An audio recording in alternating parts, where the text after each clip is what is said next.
US Saudi investment ফোরামে Elon Musk একটা কথা বলেছেন। তিনি বললেন, আগামী 10 থেকে 20 বছরের মধ্যে কাজ ঐচ্ছিক হয়ে যাবে। অর্থাৎ কাজ করো বা না করো, ঠিক আছে, জীবনে বেঁচে থাকার জন্য মানে কাজটা জরুরি হবে না।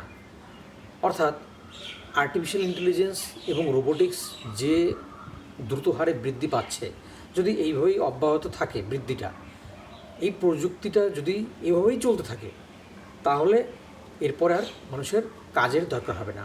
কারণ রোবটেরা এত বেশি পরিমাণে পণ্য উৎপাদন করতে সক্ষম হবে, যার ফলে পণ্যের দাম শূন্যের কোঠায় গিয়ে পৌঁছাবে, ফলে অর্থের কোনো ভ্যালুই থাকবে না। চিকিৎসা বিজ্ঞানে অত্যন্ত উন্নত পদ্ধতি আসবে। ডাক্তারের জায়গায় কি রোবট নিয়ে নেবে, ঠিক আছে, রোবটরা সার্জারি করবে। ফলে কী হবে, যে একজন সাধারণ মানুষ, সেই সাধারণ মানুষ মার্কিন প্রেসিডেন্টের থেকেও বেটার ট্রিটমেন্ট পাবে, ঠিক আছে। মানে এটা সম্ভব হবে, সেটা এআইয়ের এবং রোবোটিক্সের কারণে, এটা ইলন মাস্ক বললেন। কিন্তু ইলন মাস্ক একটা প্রশ্ন করলেন যে তাহলে রোবটেরাই যদি সব কাজ করে ফেলে, রোবটেরাই যদি সব কাজ করতে পারে এবং তোমার জন্য যদি কোনো কাজ না থাকে, তাহলে জীবনের অর্থটা কী? ইলন মাস্ক প্রশ্ন করলেন যে জীবনের তোমার তাহলে অর্থটা কী থাকবে, মানুষের জীবনের অর্থটা কী থাকবে? আর কাজ যে ঐচ্ছিক হয়ে যাবে, সেটা কী, ব্যাপারটা কীরকম?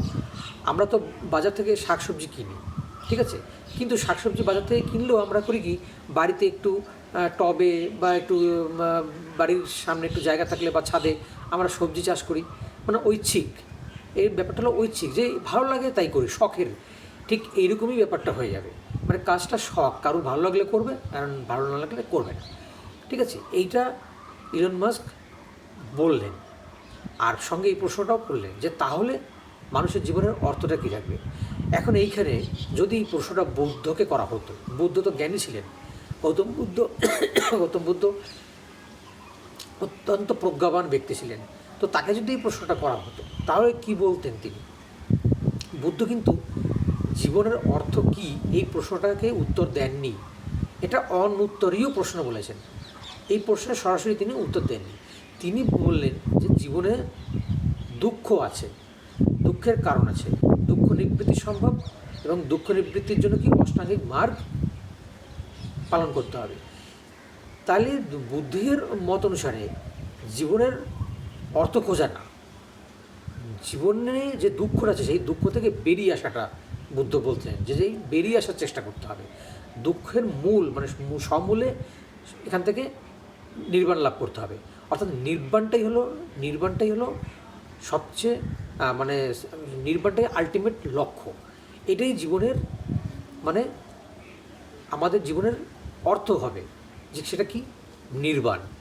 আমাদের নির্বাণ পেতে হবে। বুদ্ধ একটা গল্পের মাধ্যমে, মানে উপমার মাধ্যমে তিনি বলেছেন যে একজন মানুষ তীরবিদ্ধ হয়েছে।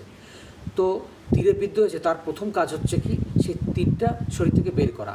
এইটা না যে তীরটা কে মেরেছে, তা তীরটা কোন কাঠের, তীরটা যে মেরেছে সে তার কাস্ট কী, এইগুলো জানার বিষয় কর্তব্য না, তীরটাকে আগে বের করা।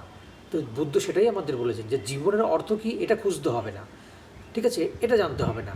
ইলন মাস্কের এই প্রশ্নটা বুদ্ধ এটাই বলতেন যে জীবনের অর্থের দরকার নেই, রোবটরা সব কাজ করতে পারলেও কোনো অসুবিধা নেই, কিন্তু তোমাকে দুঃখ যে আসক্তি থেকে বেরিয়ে আসতে হবে, করুণার সাথে বাঁচতে হবে, সচেতনভাবে বাঁচতে হবে, এটাই বুদ্ধের উপদেশ।